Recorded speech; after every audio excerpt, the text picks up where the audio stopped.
For nearly 4 decades, the biggest party of the summer, known as SummerSlam, has given us some of the most iconic moments and the most incredible matches that the WWE Universe has ever seen.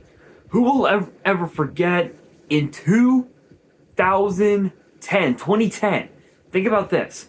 Team WWE versus The Nexus. John Cena and Wade Barrett being in the final two, Wade Barrett tapping out to John Cena. Who will ever forget the epic Fatal 4-Way match for the Universal Championship between the then champion Brock Lesnar and his challengers Braun Strowman, Samoa Joe, and Roman Reigns? Who will ever forget the iconic Hell in a Cell match between two now Hall of Famers, the Rated R Superstar Edge and the Dead Man, The Undertaker? Or who will ever forget the epic, probably one of the most insane Elimination Chamber matches in WWE history for the World Heavyweight title, as Goldberg and Triple H were in the final two before Evolution screwed Goldberg out of the World Heavyweight title. This year's SummerSlam might just be one of the most stacked cards we have ever seen, because with 12 matches on the card, we could be looking at the SummerSlam that will change the landscape of WWE from now going into next year's WrestleMania in Riyadh, Saudi Arabia. But let us kick things off with Trick Williams defending the United States title against the return of Baron Corbin. You heard me right. The Lone Wolf is back after being away from WWE for a little bit close to 2 years. Now the last time we saw Baron Corbin in WWE, it was around 2024, 2025, where he was in a tag team with Apollo Crews, and he was a babyface, interestingly enough. But the babyface run didn't really last too long, as Baron Corbin ultimately got released not long after that.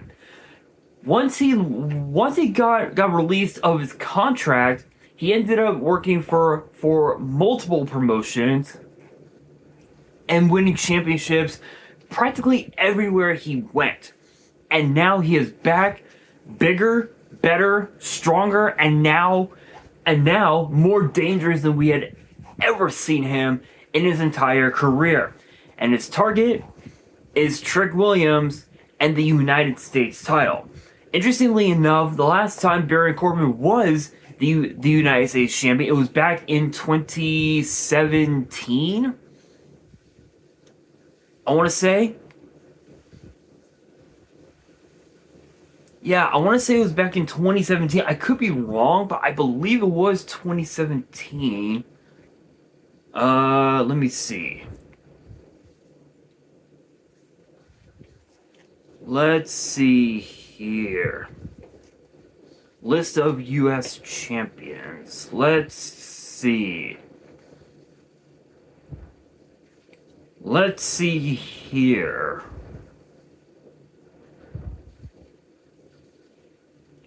Scrolling down. See if I can find Baron Corbin. Here we are, Baron Corbin. It looks like he yes, I believe it was in 2017. I want to say. I could be wrong, but I do want to check just to be on the safe side. So let us scroll down to the list of champions again. Let's see. Yes, it was back in 2017, October 8th, 2017 to be exact, at the Hell in a Cell Premium Live event in Detroit, which ended up being a triple threat involving Shawn Spears,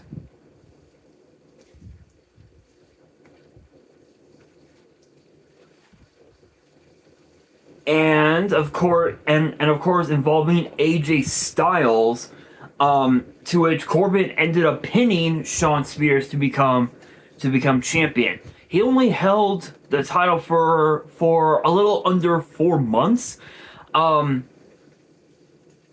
before losing it to Nick Nemeth, aka Dolph Ziggler, who vacated the title on SmackDown in Chicago, literally just a week later, which is insane. So Corbin definitely, in my mind,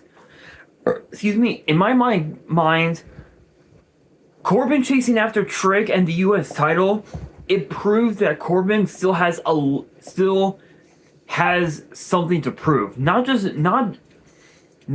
to the entire WWE universe, but to himself, that his first reign as champion was nothing more than a mediocre reign, and he wants to have a lengthy reign as champion. The problem is that Trick Williams has been red hot since joining the main roster, literally just months ago. If I remember correctly, back in like late November, early December was when Trick got called up to SmackDown, to the main roster on SmackDown, and since then Trick has been on fire. He has been on fire, and with the multi-diamond recording artist Lil Yachty in his corner, I gotta say Trick has gotten so much better in the ring. He's been a bit more methodical with his matches. But Baron Corbin, he's just as. So looking at this match, the question becomes, who will walk out of Minneapolis as the United States champion? Honestly, it's kind of hard to say. I mean, you got probably two of the best to ever do it, going at it for one of WWE's biggest prizes in the entire game right now. But honestly, though, given the fact that this is Corbin's first match back in WWE, ring rust could play a huge factor going into this match. But then again, Corbin has always found a way to pick up victories when it matters most, and this one definitely matters most. So if I was a betting man, I would put my money on the Lone Wolf, Baron Corbin, and new U.S. champion. Speaking of champions, we've got the women's tag team champions, Fatal Influence, including JC Jane, going to be doing battle with Paige and the Hall of Famers Nikki and Brie Bella. We saw last week on SmackDown Nikki Bella returning to SmackDown after suffering a foot injury earlier this year, weeks before WrestleMania. And I have to say that this is definitely going to be a huge test, not only for Fatal Influence, but also for Paige and the Bellas, because of a few things. For one, this is Fatal Influence's first PLE as part of the main roster. Think about that. Think about that. First PLE on the main roster. They did have a match at last year's Evolution PLE, but that was it. That was it. Every other PLE that they were a part of was always from NXT. And two, if there's one thing that history has taught us when it comes to the Bellas, we all know when the spotlight isn't on them, and they're not the talk of everybody on social media, they will always turn their back on their teammate that they're teaming up with. In this case, it's Paige. Now while it is true that yes, Paige and the Bellas have been friends for years now, Paige has pretty much been for the most part the talk of everybody on social media, and I don't think that'll bode too well for the Bellas. So we could see the Bellas turn their back on Paige midway into the match, kind of like what Dominic Mysterio did to El Grande Americano this past Saturday on AAA, which I believe the name of it was, if I can try and find the name, Verano de Escandalo, I believe is how it's pronounced. Let's see here. Verano de Escandalo. Yes, that is the actual name.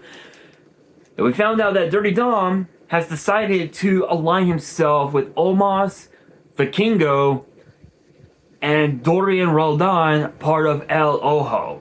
So not only is Dominic Mysterio part of the Judgment Day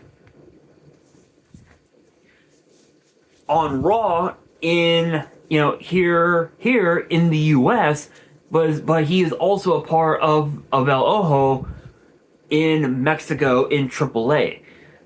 That will not bode well for El Grande Americano, even though he's got Los Americanos in his corner.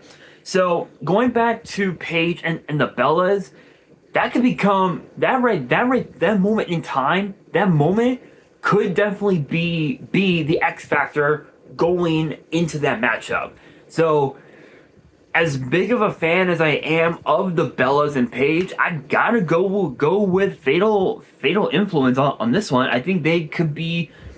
I think a victory for Fatal Influence at SummerSlam could be exactly what JCJ needs to climb her way to the top of the mountain, and potentially either going after Tiffany Stratton and the women's US title, or whoever wins the ladder match for the interim women's championship after Rhea Ripley suffered an injury at the hands of Jade Cargill. But speaking of the Judgment Day, Finn Balor, now part of SmackDown, broken away from the Judgment Day finally, will do battle with Sami Zayn, and the winner will become the number one contender to the WWE title. Think about this. The battles that these two have had in the past are absolutely insane. Let me give you a good example. Let's go back to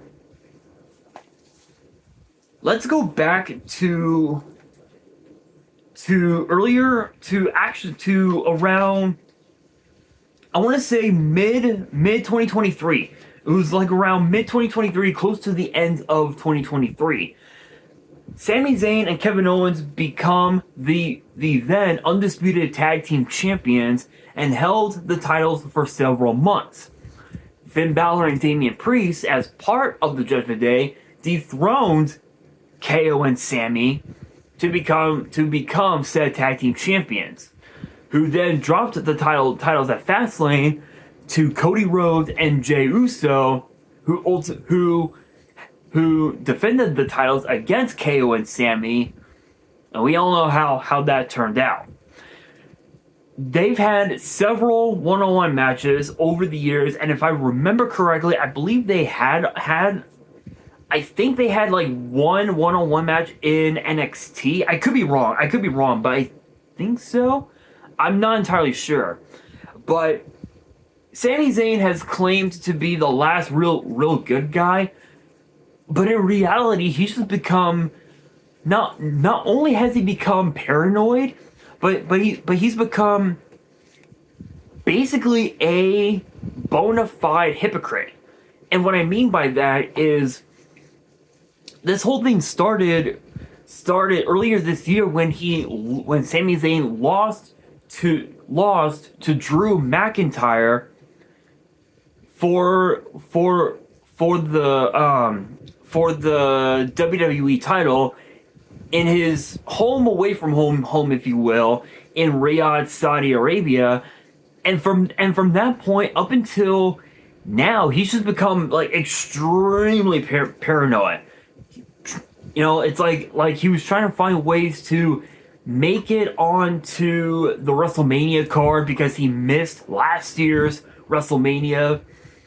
He instantly became a two-time US champion. He drops the title first, first, maybe second title defense. Drops the title to Trick Williams at WrestleMania. Loses to Trick in the rematch. And not long after that, he finally does it. Over 20 years in the business, and he finally becomes WWE champion. 9 days later, he drops the title to CM Punk, making him a transitional champion. To be fair, we had a lot of the fans had a suspicion that he was going to be a transitional champion. We just didn't think that he was going to be a transitional champion to CM Punk. Which, that matchup, we will talk about later on in this video between Punk and Cody. And again, he's just become very paranoid. He's attacked a lot of the, literally he's attacked some of the biggest stars on SmackDown, including guys like Punk, guys like Cody Rhodes. He's attacked Trick Williams. He's attacked Little Yachty. He's attacked a lot of people, but in his mind, he thinks that Johnny Gargano is like the only person that understands him. But Johnny Gargano has just been doing a whole lot of nothing. After losing Axiom's Mask last, I think it was like late last year. Candice LeRae had tried for months to get him off that mentality, if you will. And I mean, Johnny Gargano came back. Johnny Wrestling came back earlier this year, if I remember correctly, at Stand and Deliver, if I remember right. Yeah, earlier this year at Stand and Deliver, challenging Miles Bourne for the NXT North American title, which ultimately ended in a loss for Johnny Wrestling. But after that, Johnny Wrestling back to that slump. I think it's safe to say that the paranoia has finally gotten to Sammy, and we're going to be seeing a heel Sammy at some point. Do not get it twisted, right? Like, I want to see Sami Zayn, become champion again, but Finn Balor needs this more than anything. Because imagine what happens if he becomes the number one contender. He goes to a future PLE, like we'll say Money in the Bank. Let's just say that for example. He finally does it. He finally wins the WWE title. and he has himself a lengthy reign, a much more lengthy reign than his time as the first ever Universal Champion. That definitely says a lot. So between these two, I don't know, man.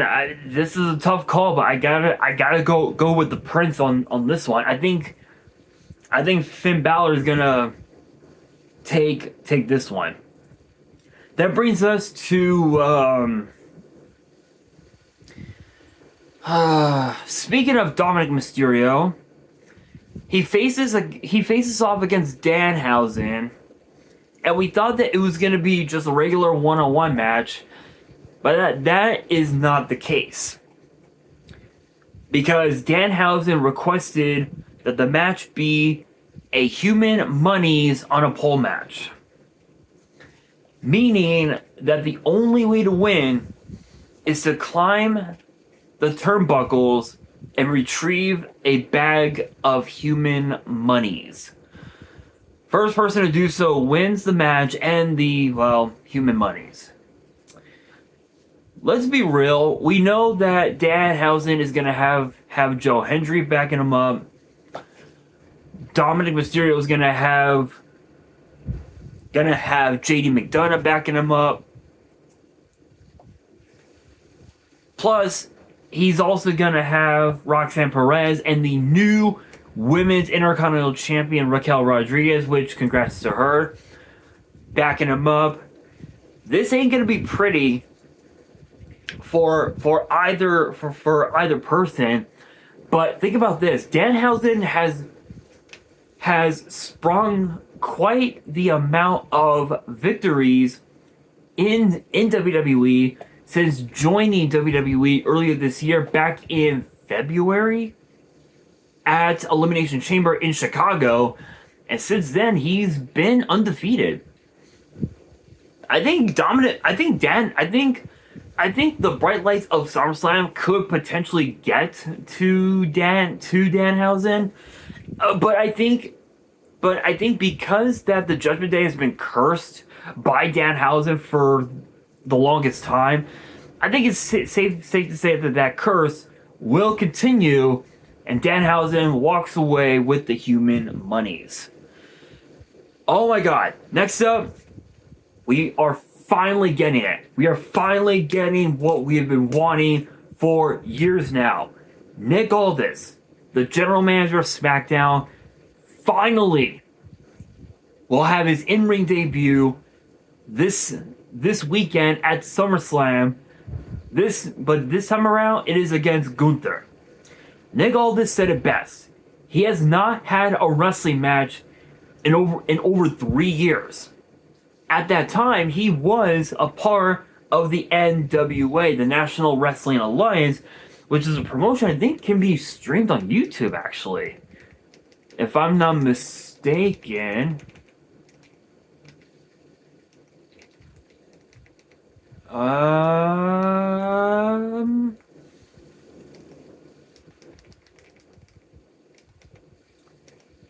If I'm not mistaken, I believe so.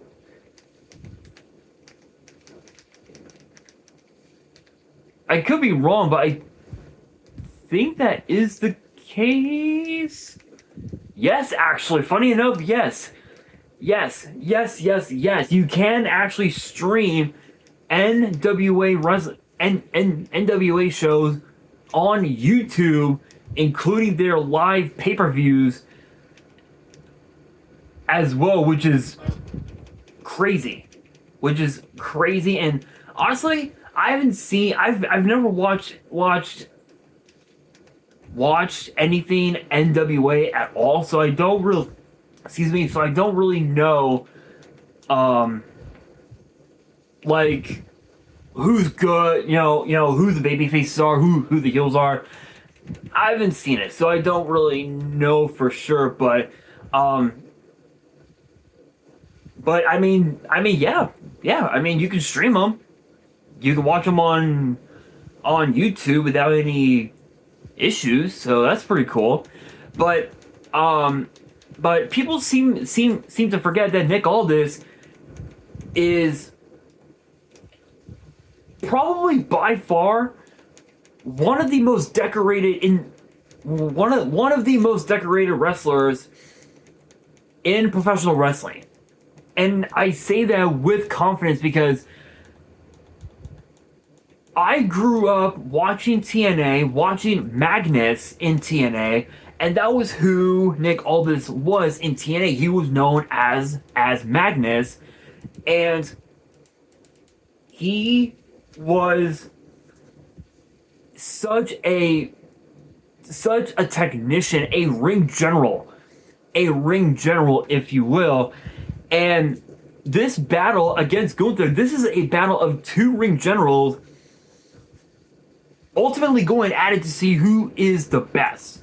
And this all had to do with the fact that in Gunther's mind, he thinks that Nick Aldis was out to get him, and Gunther thinks that Aldis cost him the WWE title on multiple occasions. But in reality, Gunther's got no one to blame but himself. I mean, when he showed up to SmackDown, he was supposed to be guaranteed a contract that would grant him a shot at the WWE title. But Gunther, he overplayed his cards. He overplayed his hand. Royce Keys showed up. You guys have seen SmackDown, so you know how this whole thing unfolded. And Gunther's got no one to blame but himself. So the fact that Nick Aldis has not been in the ring in over 3 years proves that yes, while it is true that yes, the ring rust will play a huge factor, Gunther cannot look past the fact that Nick Aldis has had a lot of success in professional wrestling throughout his career over the last 10 plus decades, maybe 2 decades at best. So there's definitely a lot to consider, but my money is going to be on Nick Aldis to win said matchup. That brings us to the Fatal 5-Way for the Women's Interim Championship, which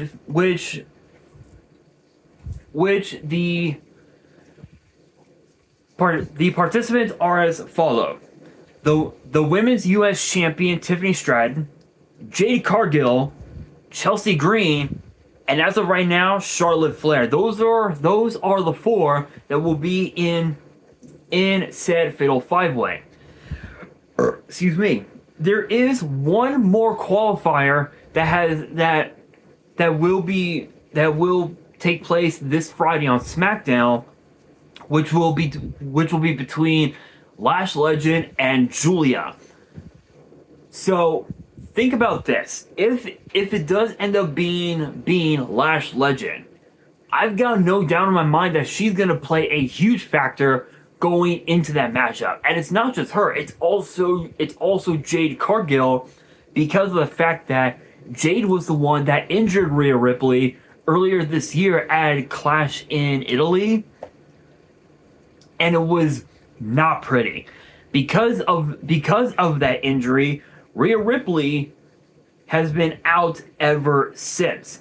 A lot of people believe that she could be making her return as early as this Friday on SmackDown, which, if that is the case, then Rhea Ripley is going to have to defend the title in that ladder match, which could end up becoming a 6-pack ladder match if either Lash Legend or Julia win. But I don't think that's going to be the case. But you never know. But given the fact that this match will take place in Tiffany Stratton's home state in Minnesota, she's going to have the home field advantage, and that does not bode well for the other combatants in that ladder match. And the last time that Tiffany Stratton was in a ladder match, she won Money in the Bank. So for that, history is on her side. But I think it just comes down to who truly is the fan favorite. And while yes, it is Tiffany Stratton, I think Charlotte Flair is gonna be the odds-on favorite because of the fact that she wants to make history as being the only woman in actually let me rephrase that, the only person in WWE to break John Cena's records going from 17 to 18. She wants to make that history. I think Charlotte Flair could pull it off, but you never know. But this is one match I really can't call because for one, we really don't know if Rhea Ripley is going to return this week. It's too hard to say. And two, we don't know who's gonna qualify. Whether it's Lash Legend, whether it's Julia, it's too hard to call. Speaking of Minnesota, we've got Penta versus Chad Gable for the Men's Intercontinental Championship, and oh my god, this one is going to be a full circle matchup for both men. Think about this. Penta's first match in WWE was against Chad Gable. And Penta was the reason why Chad Gable went on this sabbatical of learning the dark arts that is Lucha Libre, and why he became El Grande Americano for several months. Obviously Michael Cole knew who it was. Everyone else was just like, no, it's not Chad Gable, it's not him. No, that can't be right. But Chad Gable ultimately got injured, and a new version of El Grande Americano, a much more taller version, came into the fold, and he became a sensation in AAA in Mexico, south of the border. And this all led to the original El Grande Americano showing up. And that went on for months. The rivalry between the original and the new version went on for months. And a little over a month ago, at Noche de los Grandes,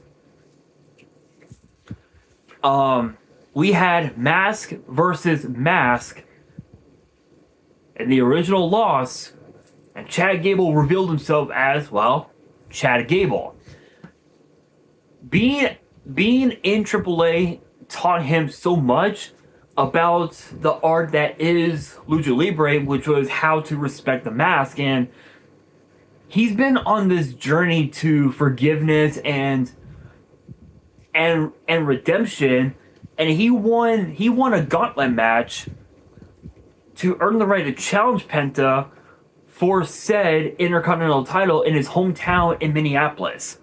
This is where things get interesting because Chad Gable had been chasing that title for almost 3 years now, and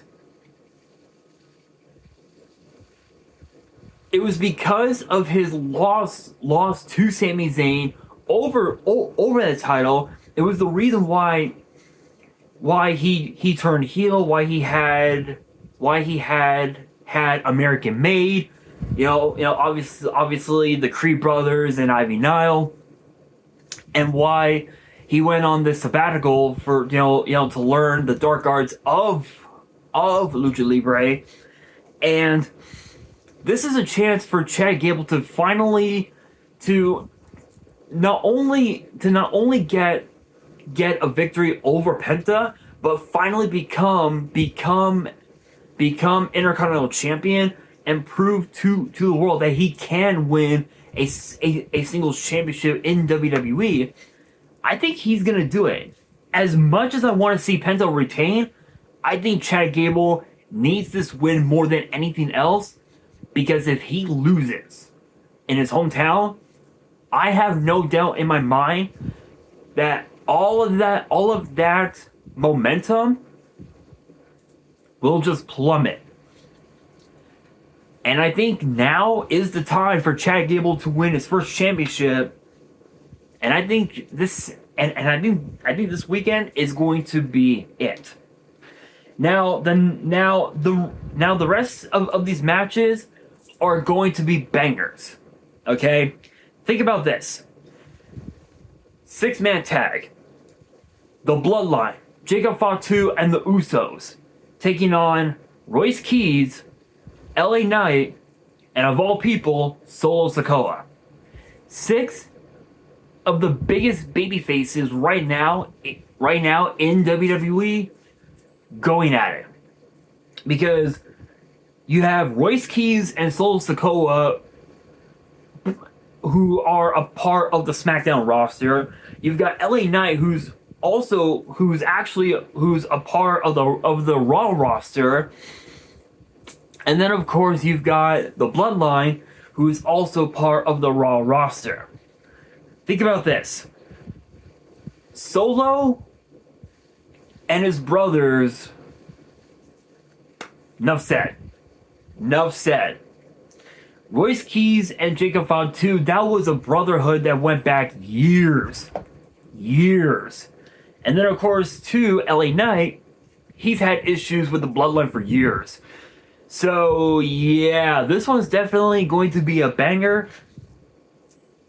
I don't know. This one's going to be interesting because even though Solo Sikoa has established himself as a babyface, I have no doubt in my mind that if WWE turns him heel and he joins the Bloodline, the entire Bloodline is going to turn heel. 100%. Roman Reigns is going to turn heel. The Usos will turn heel. Jacob Fatu is going to turn heel.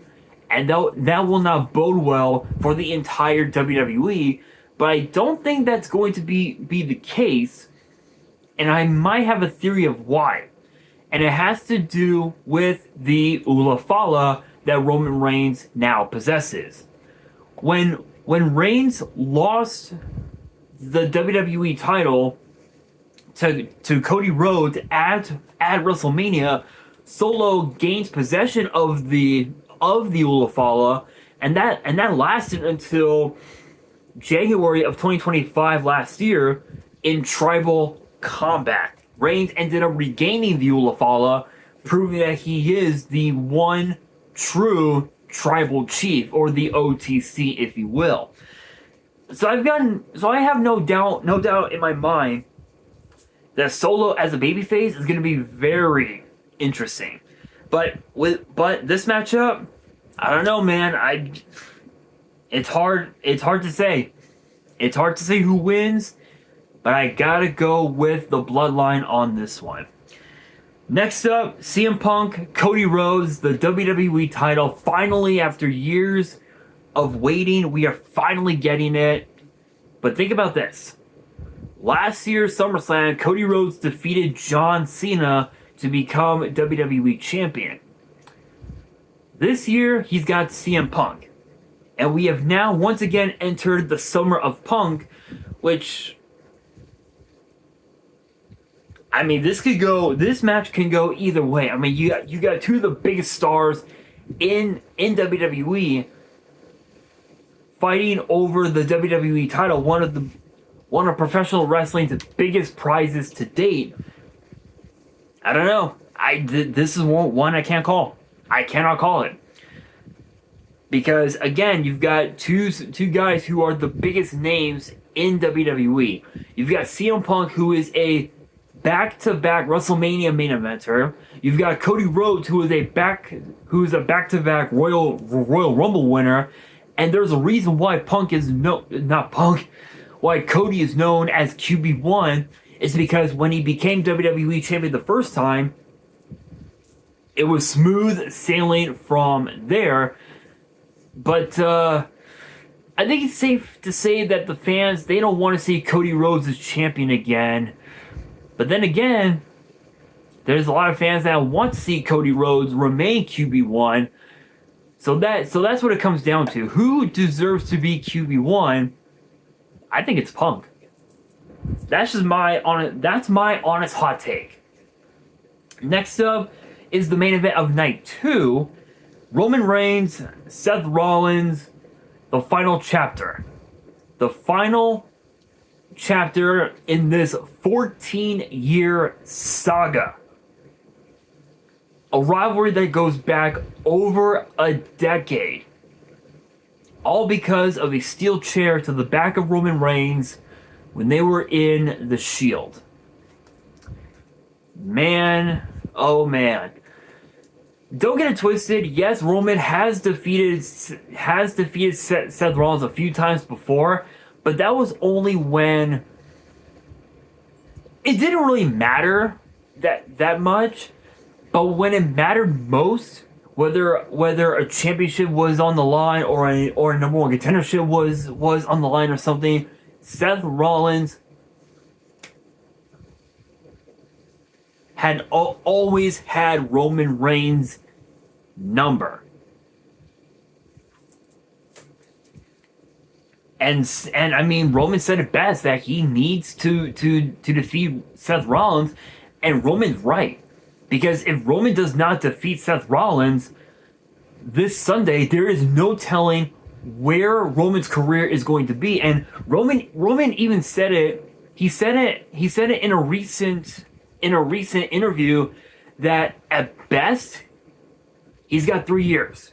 At best, he's got 3 years to wrestle, which means that no matter what happens after the Sunday, this is going to be Roman Reigns' quote unquote retirement tour. So the next 3 years is going to be Roman's retirement tour, and this title, the World Heavyweight title, could very may well be the last championship that Roman Reigns holds before he retires, which some people want that to happen. Others believe that he still has one more left in him after this. The possibilities are out there, but I gotta go with Seth Rollins on this one, mainly because of the fact that history is on the side of the Visionary. Every time those two face off one-on-one, when it mattered the most, Rollins always wins. That brings us to what could very may well be the match that will steal the entire weekend, and it is the final chapter in this long saga. Brock Lesnar, Obafemi, Hell in a Cell. All I can say is, Obafemi, what the fuck are you doing? That's all I gotta say. Obafemi, what are you doing, man? Like, this dude accepted the challenge for a Hell in a Cell. A match that made Brock Lesnar's career and turned him into a fucking legend. Because he's been in 2 Hell in a Cell matches in his career. Both times, he defeated The Undertaker inside that structure. So Brock Lesnar is undefeated inside Hell in a Cell. However, Obafemi might just be the guy that could dethrone Brock Lesnar. But we know that Brock Lesnar has mentioned that he is going to retire. We found out that Brock Lesnar has been imminent, on retiring from professional wrestling altogether in his hometown of Minneapolis. That would be this coming weekend. So this could very may well be Brock Lesnar's last match ever in professional wrestling. And what better way to go out in a blaze of glory than by competing inside Hell in a Cell? Honestly, I cannot call it. I mean, you got 2 massive dudes going at it inside Hell in a Cell. The clear case of what I like to call the Big E special, big meaty men slapping meat. Trust me, they're gonna be slapping some meat, all right, and they're gonna be swinging chairs, kendo sticks. They're gonna use everything, including the kitchen sink. Add one another. The only one is gonna walk away with that dub. Honestly, I can't. It's too hard to call who wins. But that brings us to Liv Morgan and Io Sky. A rematch not only from Night of Champions in the finals of the Queen of the Ring tournament, but this time it is for the women's world title. Excuse me. History is on the side of Liv Morgan, because aside from that one loss, every single time that those two women are in the ring one-on-one, Liv Morgan has always came out on top. But there's a reason why Io Sky is known as the genius of the sky. It is because she can wrestle with the best of them, and think about this. Think about this. The Queen of the Ring has turned winners into champions. Nia Jax is the perfect example.